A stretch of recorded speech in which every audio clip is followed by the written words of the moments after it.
তাই অহংকারী কিন্তু আমরা ফালান দিয়েছি। অনেকে বলে কি বাবা আমার নন্দন, তুমি তো কায়স্থ পরিবারের ছেলে, তুমি কেন এই কীর্তন করছো, এই সভা করছো, এগুলো কায়স্থর জন্য না। আমার প্রশ্নটা একটাই, বাবা গো, যেদিন আমি যাব আমার হিসাবটা কি তোমরা কি দিয়ে দেবে?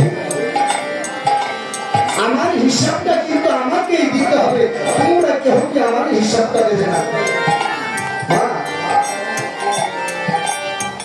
লেখাপড়া করেছি, বিয়ে 500 করেছি, চলে গেছে, সকল কিছু করেছি, ব্যবসাও করেছি, কিন্তু ভগবানের নাম কোন কীর্তনের মতো মধু আর কোন জগতে নেই। কেন জানো? এখানে নিত্য নিত্য ভক্ত দর্শন। যেমন আজকে আমার পরম সৌভাগ্য, এই রসুলপুরে করলাম ভক্ত দর্শন, আরেক জায়গাতে গিয়ে করবো ভক্ত দর্শন। তাই এমন পরম সৌভাগ্য, আমি মনে করবো এটা আমার জন্য সৌভাগ্য, আমার মতো পাপীর জন্য সৌভাগ্য। তাই জাতির অহংকার ছেড়ে দিয়ে সকলে কৃষ্ণ ভজন করে। তাই আজ থেকে প্রভুর কাছে প্রতি হস্তক্ষেপ করবো, যেন সকল অহংকার গুলো ত্যাগ করি আমার প্রভু তার নিজের চরণে আমাদেরকে গ্রহণ করে নেয়। জয় জয়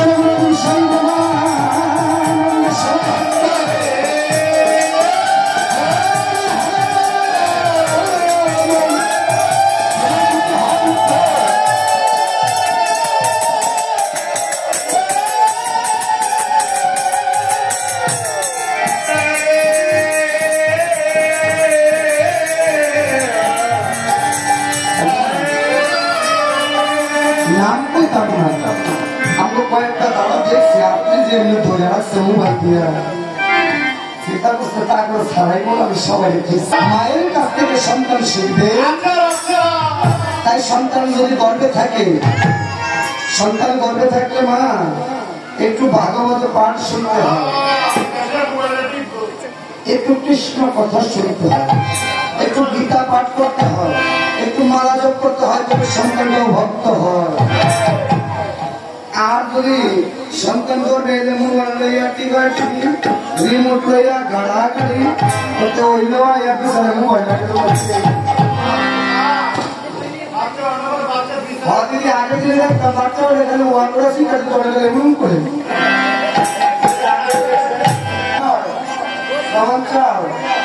ভাগবতে যাও।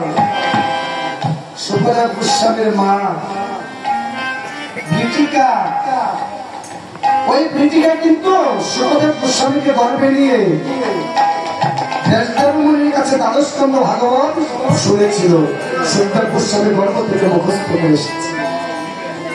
আবার অভিমন্যু সে কিন্তু মাতৃগর্ভ থেকে, সুভদ্রার গর্ভ থেকেই চক্রভ্য শিখে এসেছে। আর আমরা মোবাইল শিখাই ওদিকে মোবাইল ব্যবহার করি, দিদিমা মোবাইলের থেকে খাইছে টিভি খেছে, সিডি খেছে, রিভিউ খেছে, ক্লথ খেছে, সুখ খেছে, শান্তি খেছে, পুরো পানের মা গাড়ি করে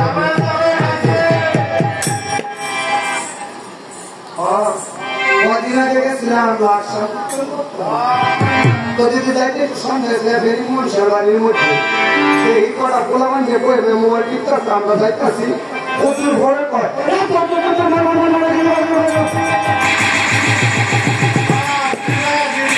আমি যে বুঝে কত উঠিছি সে দিদি গিয়ে গেলে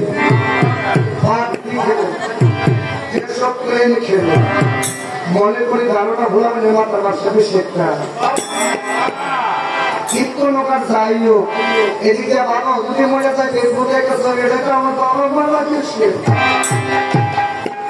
ভগবান যে কান করে বাচ্চা রাখছে আমার অন্য করে দিয়ে। হ্যাঁ খেলা হারাই রইলে খবর না বাবা, খালি সনাতনী ভগবানকে এক করে লোক এক কোন রকমের টিকে গেছে। যদি ভগবান না হইলে আমি হইতাম, কথাগুলো শুনতে খারাপ লাগলো। সন্তানদেরকে একটু ধর্ম শিক্ষা দিয়ে, একটু ধর্ম শিক্ষা দিয়ে তবে দেখবে সন্তানটা মানুষের মতো মানুষ হবে, আমার মতো অমানুষ হবে না। মোবাইল কিনে দিলে দাও, সমস্যা নেই, তোমার অর্থ দিয়ে তুমি কিনে দেবে, কিন্তু একটা পরিপূর্ণ বয়স আছে। পরিপূর্ণ বয়সটা হলে সন্তানকে মোবাইলটা কিনে দাও। রাগ করবে, বলে না দিলে মরে যাবো, এটা না কিনে দিলে, বাইক না কিনে দিলে মরে যাবো, মোবাইল কিনে না দিলে গলায় ফাঁসি দেবো, তোর মতো সন্তান বেঁচে থাকার চেয়ে মরে যাওয়া ভালো। বেঁচে থেকে কিনে পিতা মাতার মুখে কালি দিদি, চুন কালি, এজন্য পিতা মাতার সন্তান পাবে না, কারণ পিতা মাতার মুখ সন্তান উজ্জ্বল করে, তাই তো পিতা মাতার সন্তান পাবে। কথাগুলো একটু মনে রেখো। শুধু আদর দিকে সন্তানকে বাদল তৈরি করা হয়, সেই সন্তান বড় হয়ে কি করে মাকে ঘাট করে ঘর থেকে বার করে বাবাকে নিয়ে বৃদ্ধাশ্রমে চলে যায়। এর থেকে ভালো কিছু হয় না। এই সন্তানকে বলবে, বাবারে বৃন্দাবনে তবে কৃষ্ণ কথা শুনবি, বৃন্দাবনে গিয়ে বাচ্চিক কোনো আলোচনা করবি। তাই আজ কি হয়েছে, আজ হনুমান তার অহংকার করে বুঝতে পেরেছে, ওই অহংকার পরিত্যাগ করে আজ যখন প্রভুর চরণে শরণাগত হয়েছে, হনুমান কলম পড়িয়ে শূন্যতে উঠিল, রাম গুণা গুণ গাইছে হন ভাবিতেছে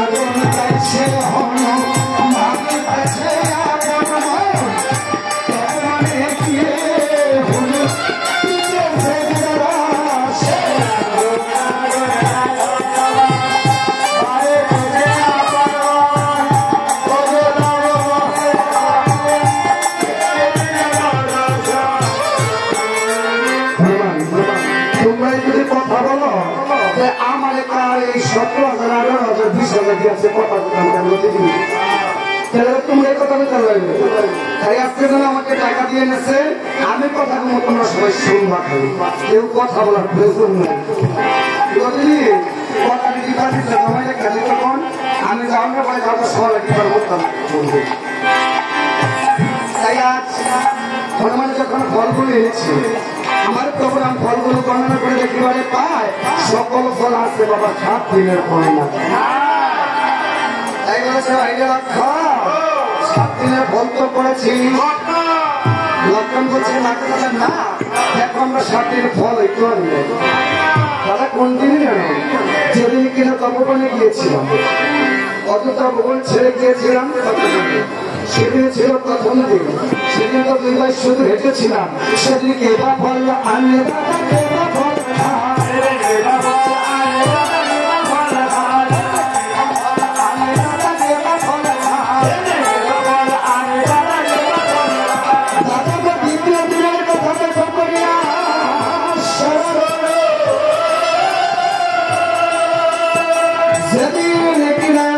শুনেছিলাম পিতার মরণ, সেদিন 2 ভাই করেছিলাম পিতৃ তর্পণ, সেদিন কেবা ফল আনে দাদা কেবা ফল খায়।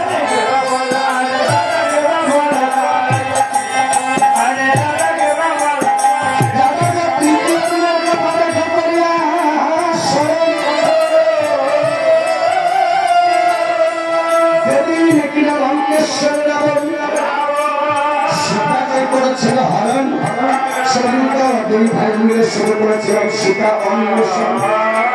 দাদা কেবা ফল আনে সেদিন কেবা ফল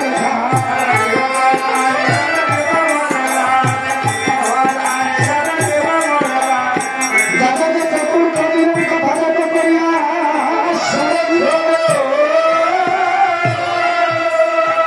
সেদিন কিনা লঙ্কেশ্বর রাবণ আমাদের 2 ভাইকে পাতাল নিয়ে গিয়ে করেছিল নাগপাশে বন্ধন। সেদিন আমরা 2 ভাই ওই পাতা সকালে অচেতন হয়ে পড়েছিলাম সেদিকে ফল আনে দাঁতে ফল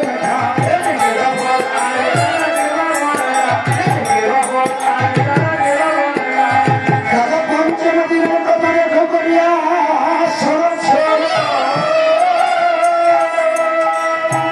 সেদিন কিনা লঙ্কেশ্বরের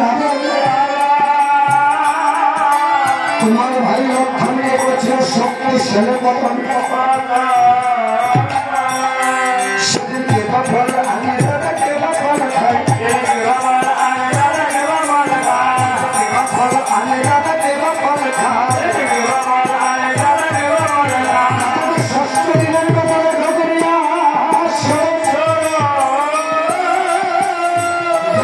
কিনা লঙ্কেশ্বরের মায়া স্বীকার করেছিল নিধন আসল সেটা নিধন হয়েছে সেদিন সেটার বিয়ে হয়ে কাটাচ্ছিলাম সেদিন কেবা ফল আনে দাদা কেবা ফল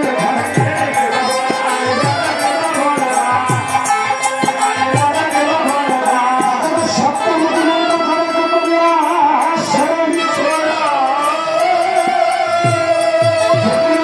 নিধন করেছিলাম লঙ্কেশ্বর আনন্দের সীমা নাই আমার সামনে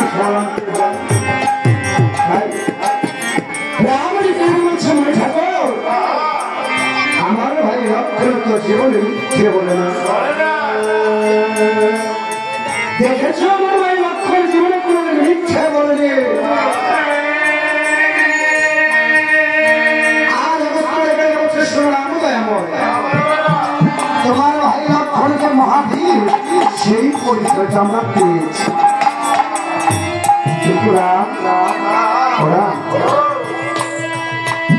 শনিবারে পায় সেই সীতাকে এনে উঠিয়েছে এই অযোধ্যায় সে সীতা তো 9 মাস বলে ঘিরে বলেছিল আর সচেতন সমস্যা হবে সে রাজ্য বিশ্বে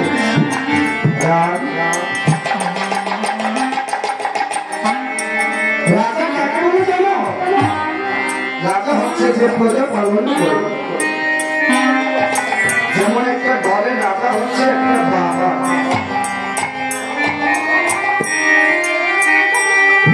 ওই বাবাটা দেখবে নিজে ভালো খায় না নিজে ভালো করে না কিন্তু ঘরের সকলের খবর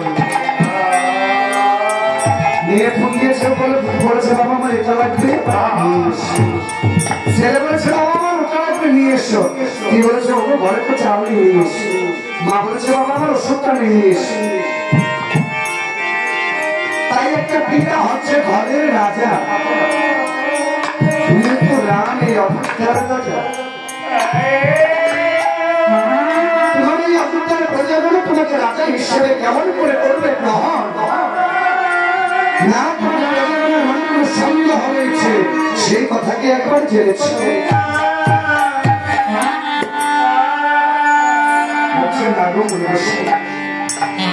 তবে এক্ষুনি লক্ষণকে পাঠাও তোমার অযোধ্যার সংবাদ এখানে নিয়ে এসে কারণ অবস্থা মনে অযোধ্যাতে আসার পূর্বে কিছু কানা ঘুষা শুনে এসেছে সীতাকে নিয়ে তাই আজ যখন প্রভু রামকে বলছে ভাই লক্ষণ